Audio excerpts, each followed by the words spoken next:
Bumi yang kita sedang berada sekarang ini adalah diisytiharkan oleh Allah sebagai tempat untuk manusia itu diuji dengan pelbagai ujian. Allah sebut di dalam Quran, kami akan menguji mereka dengan ketakutan, dengan kelaparan, dengan kedahagaan. Selama kita tidak masuk ke dalam syurga, di bumi ini adalah tempat untuk manusia diuji ketahanan iman mereka, supaya apabila mereka berjaya, mereka akan diberikan redha dan syurga oleh Allah Subhanahu wa taala. Tuan-tuan sekalian, semua orang ada ujian, semua orang ada masalah. Kalau kita boleh sebut ujian dan masalah itu daripada 1 hingga 100, dari segi banyak dan susah, maka tidak ada manusia yang boleh menandingi para rasul. Ujian, dari sudut ujian, para rasul diuji oleh Allah dengan ujian yang sangat hebat. Saya nak sebut pagi ini seorang rasul yang bernama Yunus ibn Matta alaihi salam. Bagaimana Nabi Yunus menguruskan satu keadaan yang sukar, satu situasi yang, kalau saya sebut hari ini 7 bilion umat Islam hari ini, tak ada seorang pun yang diuji oleh Allah seperti kesukaran dan ujian yang diuji oleh Allah kepada Yunus ibn Matta alaihi salam. Sebab tu tuan-tuan, kalau hari ini kita hidup mengalami tekanan, kekusutan hidup dengan ujian keluarga, ada anak-anak, daripada tempat kerja, keuangan, kesihatan, tuan-tuan baca dan tuan-tuan tengok kisah-kisah para Nabi dan Rasul. Nabi Yunus ibn Matta diuji oleh Allah. Akhirnya dilemparkan setelah undian ke dalam laut. Ni saya skip yang kisah yang panjang sebab tadi dia jadi sejam. Nabi Yunus diuji oleh Allah dengan takdir dan kehendak Allah. Selepas diundi beberapa kali, mengena kepada nama Nabi Yunus, dan dialah yang perlu dibuang ke dalam laut. Akhirnya bila buang ke dalam laut yang bergelora, laut tuan-tuan, laut yang bergelora buang, apa akan jadi? Akal dan logik manusia mati, mesti mati. Allah Subhanahu wa taala mengarahkan seekor ikan. Tengok ujian, tengok ujian. Yang ni satu bahagian daripada ujian kehidupan para rasul. Bila terjun, ikan datang telan Nabi Yunus. Tak payah bahaslah ikan di laut mana, musim panas, itu tak perlulah jadi terlampau panjang.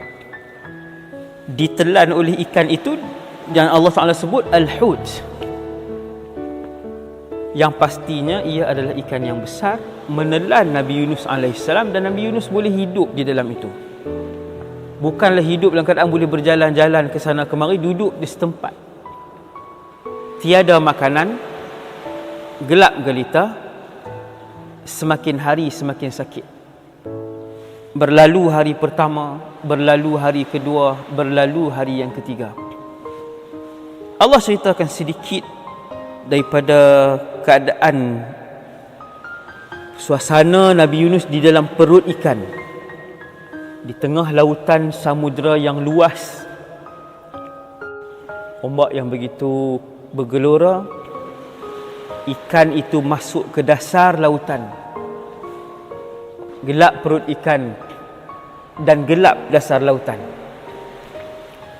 Allah Subhanahu wa taala sebut dalam Quran, a'udzu billahi minasyaitonir rajim, falaula annahu kana minal musabbihin la labitha fi batnihi ila yaumi yub'atsun.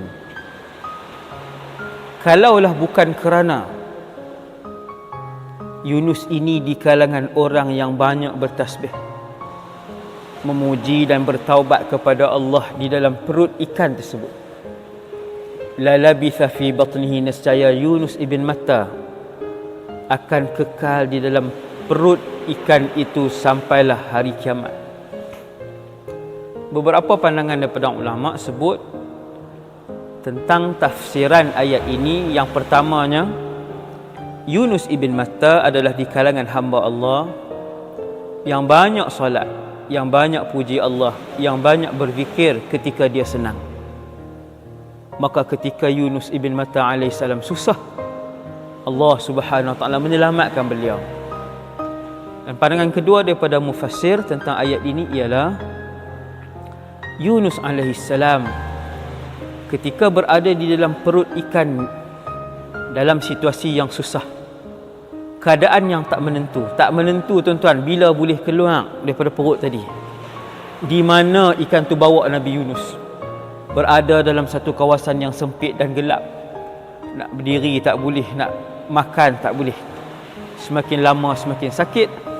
Akan tetapi Yunus ibn Matta alaihissalam, dia tidak lupa untuk terus bertaubat dengan zikirnya yang terkenal, la ilaha illa ant, tiada Tuhan yang disembah melainkan kamu, iaitulah Allah.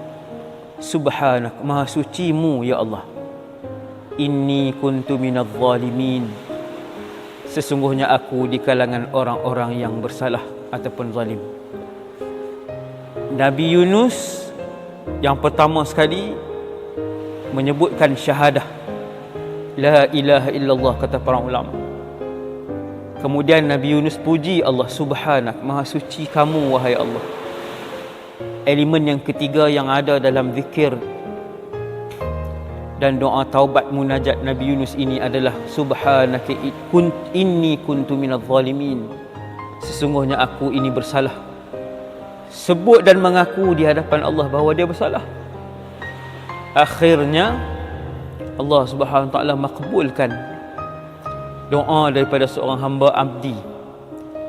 Tuan-tuan, keadaan stres mana yang kita nak bandingkan dengan ujian kepada kita? Stres kita masih ada rumah, masih ada kerja, masih ada makan. Cuma stres di tempat kerja. Tu pun sampai tak solat, tak boleh nak solat, tak boleh nak urus anak-anak. Kadang-kadang stres kita tak ada rumah. Sekurang-kurangnya kita masih boleh berjalan, bernafas, makan dan cari duit.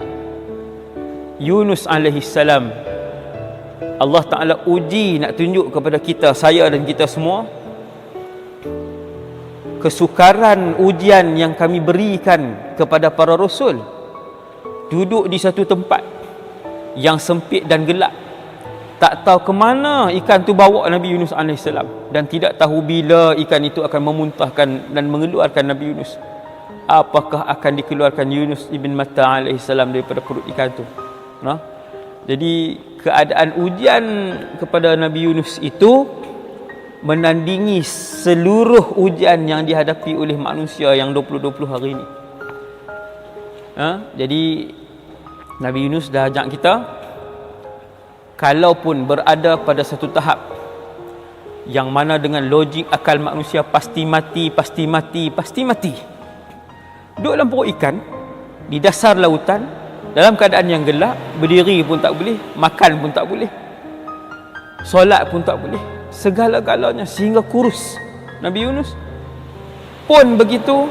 Yunus ibn Matta alaihissalam tetap memuji Allah, bertaubat kepada Allah,